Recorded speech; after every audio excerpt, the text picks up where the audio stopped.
livre de l'Exode. En ces jours-là, Moïse était berger du troupeau de son beau-père Jéthro, prêtre de Madian. Il mena le troupeau au-delà du désert et parvint à la montagne de Dieu, à l'Horeb. L'ange du Seigneur lui apparut dans la flamme d'un buisson en feu. Moïse regarda. Le buisson brûlait sans se consumer. Moïse se dit alors : « Je vais faire un détour pour voir cette chose extraordinaire. Pourquoi le buisson ne se consume-t-il pas ? » Le Seigneur vit qu'il avait fait un détour pour voir, et Dieu l'appela du milieu du buisson. « Moïse, Moïse !» Il dit : « Me voici. » Dieu dit alors : « N'approche pas d'ici. Retire les sandales de tes pieds, car le lieu où tu te tiens est une terre sainte. » Et il déclara : « Je suis le Dieu de ton père, le Dieu d'Abraham, le Dieu d'Isaac, le Dieu de Jacob. » Moïse se voila le visage, car il craignait de porter son regard sur Dieu. Le Seigneur dit : « Maintenant, le cri des fils d'Israël est parvenu jusqu'à moi, et j'ai vu l'oppression que leur font subir les Égyptiens. Maintenant donc, va, je t'envoie chez Pharaon. Tu feras sortir d'Égypte mon peuple, les fils d'Israël. » Moïse dit à Dieu : « Qui suis-je pour aller trouver Pharaon et pour faire sortir d'Égypte les fils d'Israël ? » Dieu lui répondit : « Je suis avec toi, et tel est le signe que c'est moi qui t'ai envoyé. Quand tu auras fait sortir d'Égypte mon peuple, vous rendrez un culte à Dieu sur cette montagne. »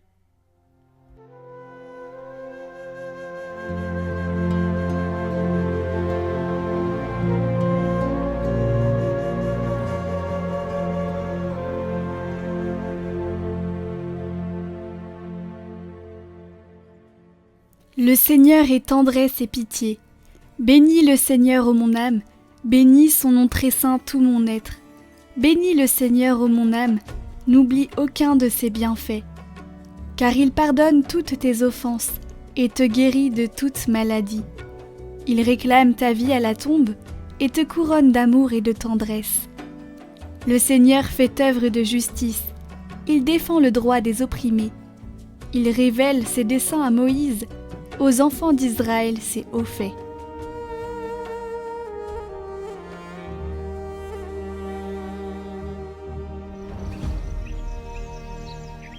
Évangile de Jésus-Christ selon saint Matthieu.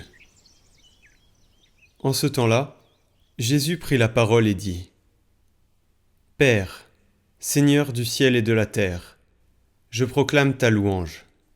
Ce que tu as caché aux sages et aux savants, tu l'as révélé aux tout-petits. Oui, Père, tu l'as voulu ainsi dans ta bienveillance. Tout m'a été remis par mon Père. Personne ne connaît le Fils sinon le Père, et personne ne connaît le Père sinon le Fils, et celui à qui le Fils veut le révéler. »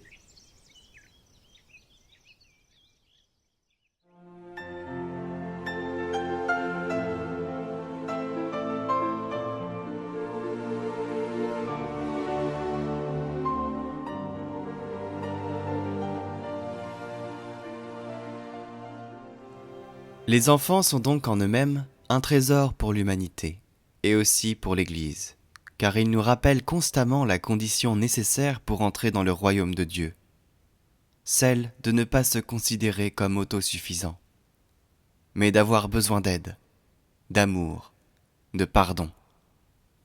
Et nous tous, nous avons besoin d'aide, d'amour et de pardon.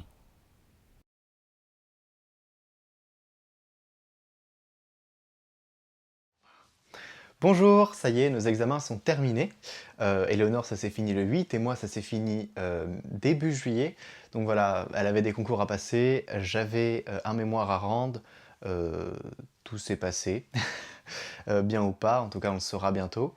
Et en tout cas, on vous remercie énormément pour vos prières, ça nous a beaucoup aidé parce qu'on était assez déprimés par toute la situation du Covid et de nos vies peut-être beaucoup moins exaltantes qu'avant. Voilà, en tout cas, merci beaucoup pour vos prières, ça nous a portés et rassurés. Donc voilà, merci à vous, vous êtes une communauté formidable. Je tenais à faire quelques annonces. Premièrement, nous allons faire donc une neuvaine à à Sainte-Marthe qui a été partagée hier sur la chaîne Catoglade Prière. Donc vous aurez le lien du teaser à la fin de cette vidéo.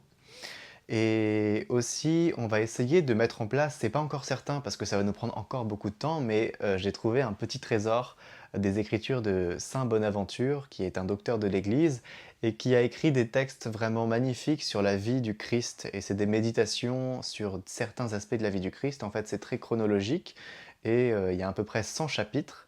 Donc on essaiera de mettre ça en place sur Catoglade Prière. On fera une semaine à peu près sur la chaîne principale, donc à la fin des vidéos. Et voilà, c'est des textes qui sont à peu près 1 à 4, 10 pages, ça dépend les chapitres, donc ce sera des fois très court, des fois très long. Mais c'est vraiment quelque chose, c'est un chemin de sainteté, donc c'est quelque chose de très riche de la vie du Christ, comme on n'a pas l'habitude de l'entendre, en tout cas dans la Bible, et même dans les écrits de Maria Valtorta. C'est comme si on était dans les backstage un peu de la relation entre les anges, Dieu, euh, le Christ, l'Esprit Saint, les grandes figures de la Bible et le peuple de Dieu qui est nous. Et c'est vraiment très enrichissant, donc on essaiera de faire cette lecture tout au long de l'été. Malheureusement, même si on fait un chapitre par jour, il n'y aura pas tout, parce que c'est trop long, c'est 600 pages, c'est 100 chapitres, et on va essayer de le mettre en place. On vous promet rien pour le moment, mais en tout cas on y pense sérieusement. Et donc voilà, on est très content de vous annoncer ça. Autre point, vous avez pu voir avec les mesures actuelles deviennent très compliquées à vivre. Eh bien, on vit dans un monde qui devient de plus en plus lourd à porter chaque jour, surtout en tant que chrétien. Certains se sont fait vacciner, d'autres le refusent. Chez Catoglade, il y a les deux. Mais en tout cas, c'est vraiment très dur en réalité d'accepter ce genre de situation, ce genre de mesures qui nous contraignent et nous infantilisent en quelque sorte. Dieu ne nous a jamais contraints, ce n'est pas les hommes qui vont le faire. Donc voilà, il faut vraiment essayer de résister. L'esprit du monde est là, il essaie de nous entraîner avec lui. On a besoin de se décaler et de réfléchir. Voilà, pourquoi tout se passe comme ça se passe, qu'est-ce qui ne va pas. Parce que honnêtement, c'est pas une situation qu'on est habitué à vivre. Et donc il faut être vigilant, il ne faut pas juste se dire on va se faire vacciner et c'est bon, qu'est-ce qu'il y a derrière, il faut réfléchir aux choses, il faut penser, il ne faut pas vivre dans la réaction à l'injonction. L'injonction étant il faut se faire vacciner, sinon vous ne pouvez plus vivre comme avant, vous ne pouvez plus aller au restaurant, vous ne pouvez plus faire ça. Il faut se mettre un peu en retrait, se regarder tout ce qu'il y a et se dire mais pourquoi on me donnerait une injonction? Voilà, est-ce que ça mérite? Est-ce que le vaccin est éthique? Est-ce que c'est des questions auxquelles on n'a peut-être pas la réponse? En attendant, il est insupportable de se sentir acculé comme ça contre le mur et de ne rien pouvoir faire sous menace de notre propre liberté. Voilà. On peut vivre ça comme une violation.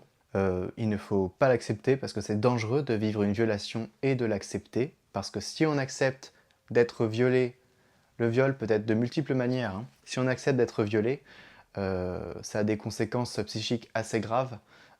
Et ça se reporte sur tout un peuple, déjà, sur les personnes et sur les générations à venir. Donc il faut vraiment résister à tout cela. On ne fait pas ça pour soi, on fait ça aussi pour les autres. Et en cela, l'égoïsme, on se demande de quel côté il est.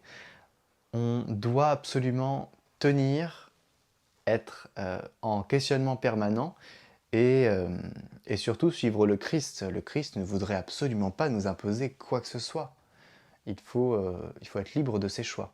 Prions, parce que c'est une situation qui vraiment mérite notre prière. Demandons l'intercession des saints. Nous allons pouvoir le faire avec Sainte Marthe.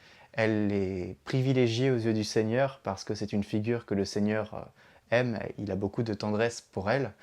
Et elle a cet avantage de pouvoir venir déposer des grâces tout près devant lui, sur les marches de son trône.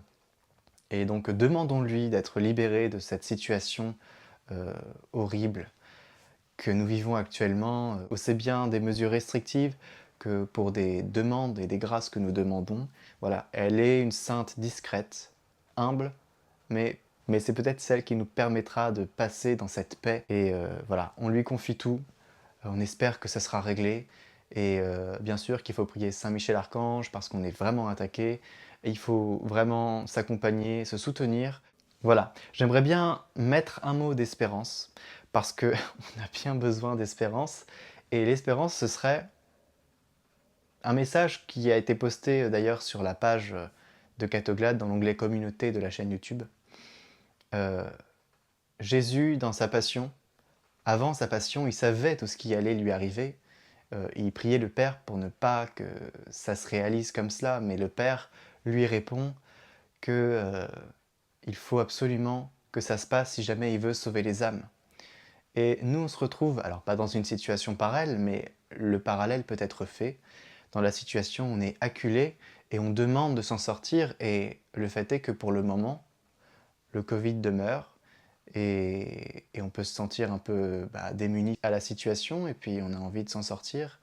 Et Dieu nous dit, ne vous inquiétez pas, votre gloire n'est pas celle du monde, votre gloire sera grande dans les cieux.